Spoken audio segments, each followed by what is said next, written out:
What's going on YouTube? So the BRZ has an issue. I believe the clutch fork might have failed on me. So we're gonna check that out today.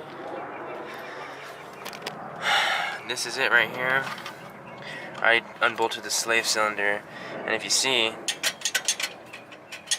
it's just totally just loose in there.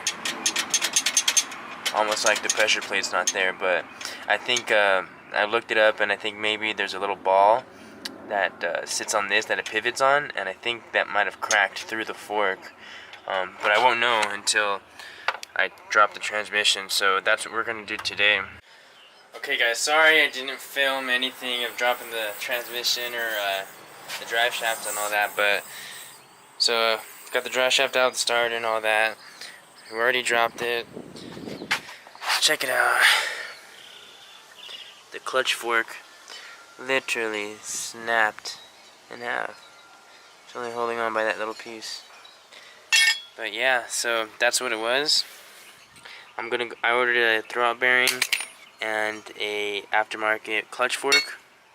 So hopefully that'll come in a couple days. But yeah, there it was. So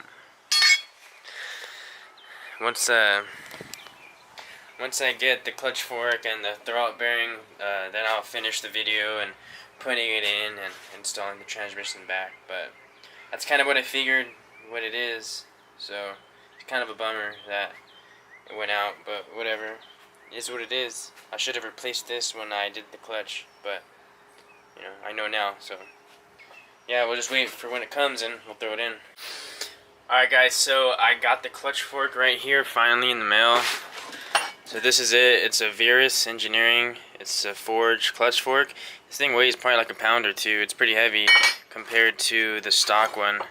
So, and I also picked up a another throwout bearing. So, but yeah, this is the fork right here, and we're gonna be putting it in today. So, hopefully, I heard that my clutch is supposed to feel a lot better, and you know, we'll see. So.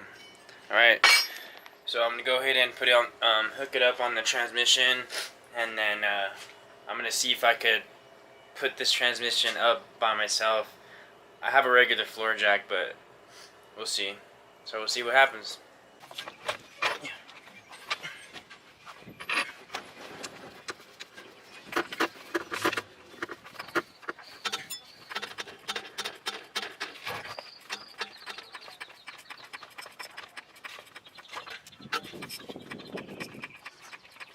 Here we go. Okay. Okay, that's it.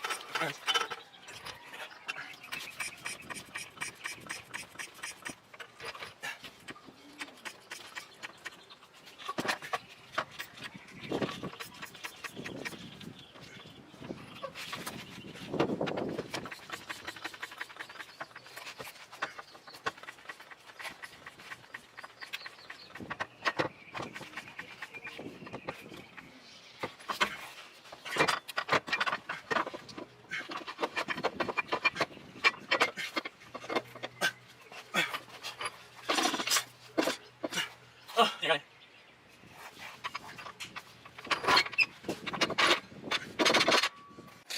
Alright guys, so I actually just put up the transmission, so you can check it out.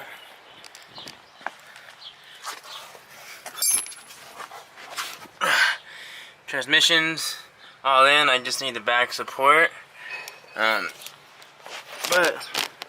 I wanted to let you guys know about a little tip. So the last time I did this, when I dropped my transmission, the motor kind of tilted forward, and it was a hard time to get the transmission back in. So what I do is with this cross brace, I hook a strap to it and on the alternator. So I strap it back before I drop the tranny. I'll just put a little bit of tension on it. So then when I drop the transmission, the motor will stay where it is.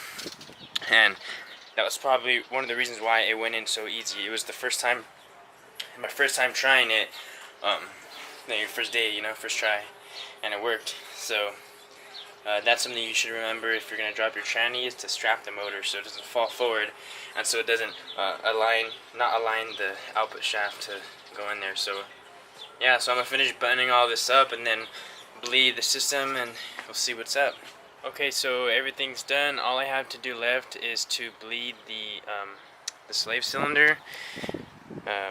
You won't have to do that, but the whole reason that I found out that the clutch fork was bad was I was bleeding the cylinder, and I kept doing it, and the piston actually kept popping out more because its fork was overextending. So then the whole thing popped out and all the fluid went everywhere. So that's the reason why I'm going to bleed it at the hydraulic vacuum bleeder right here. So I'm just going to finish it up, and then car will be good.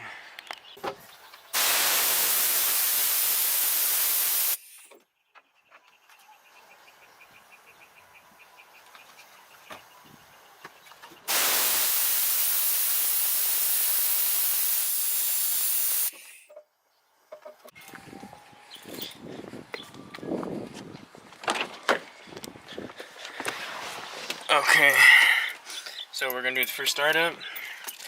Make sure we're neutral. Clutch. The clutch feels really good. It actually feels a little bit heavier. It's kind of weird.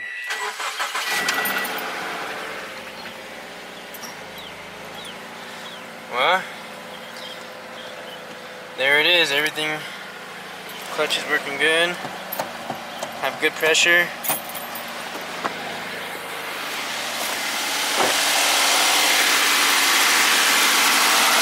Everything looks good back here.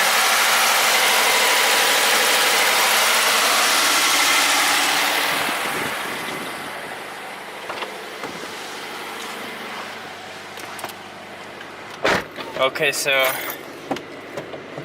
it's funny because I feel the clutch like a lot heavier, almost like it's more firm, because that fork was bending over time, and so it was already weak. So that's what I was used to, like, you know, a weak fork. So, and this feels really good.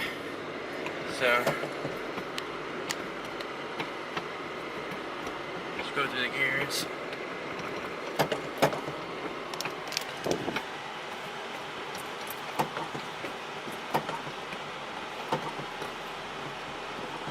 Alright, so we're going to take it for a spin and then see how it feels.